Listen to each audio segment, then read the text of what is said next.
Good morning, church. We're sitting here at our training centre here in Tauranga, New Zealand. In fact, just this weekend, we've got students coming in from around the world. I think 9 different nations around the world that are coming in for our 5-month missionary training course. This is a very special course that we run twice a year, and it is really I think you'd more describe it as a character development course, because before we send our young people out into missions, we want to make sure that they've, well, what can I say, got it together. So we talk a lot about identity. A lot of young people today are struggling with their identity. We're talking about their relationship with the Lord, their prayer life, their Bible study life, and just basic skills for Christian living. We already have over 40 young people out around different nations from the last school. So we've got 40 out there, and now we're getting another nearly 40 staff and students starting this weekend. We're concentrating a lot these days in the South Pacific, of course. That's where we spend most of our ministry time. So, and I think Vanuatu is a key part of that. So, Han, why don't you share a little about what's happening in Vanuatu? Good morning, Calvary family. Yes, as some of you are aware, Vanuatu is a nation of 83 islands, and on the main island we have built a family care center that is an incredible model for ministering to people, body, soul, and spirits. We have a clinic, we have a multi-purpose building, training facilities for staff, and I don't know if you are aware that a few weeks ago there was a 7.3 or 4 earthquake in Vanuatu centered around the capital city.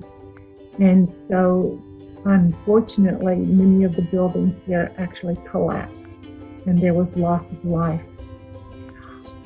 Praise the Lord that our staff there were fine. Some were just outside of that area, so they didn't get caught in the devastation. But as they went back to the family care center, they realized that as they looked inside in the rooms and our offices and the pharmacy, the clinic, so much had come down off the shelves, as you can imagine. I mean, it was a mess inside. But praise the Lord that our buildings are strong, and we even had an inspector come out from Australia, I think he was, and he said, your building is perfect. It's not a problem at all. And those buildings have actually been so strong to help during the cyclone season, and the whole community comes in. But we do have a team there right now, and they're ministering especially to those that have been through this time with the earthquake. And a sort of a motto is shaken but not forsaken, so to speak.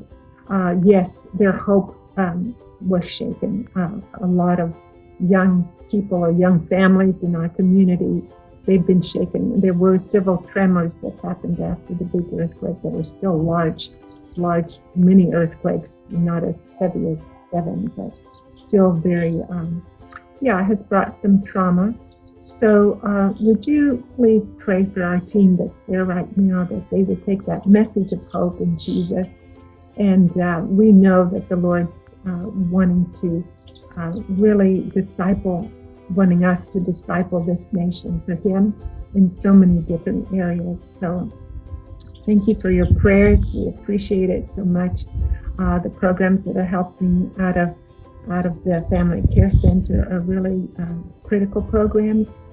And so please pray for protection. It's very, very hot there at the moment. It's summer here in the Southern Hemisphere. I know winter where you are, but thank you. We couldn't do it without your prayers and your support. Thank you, Calvary. Thank you. Appreciate it.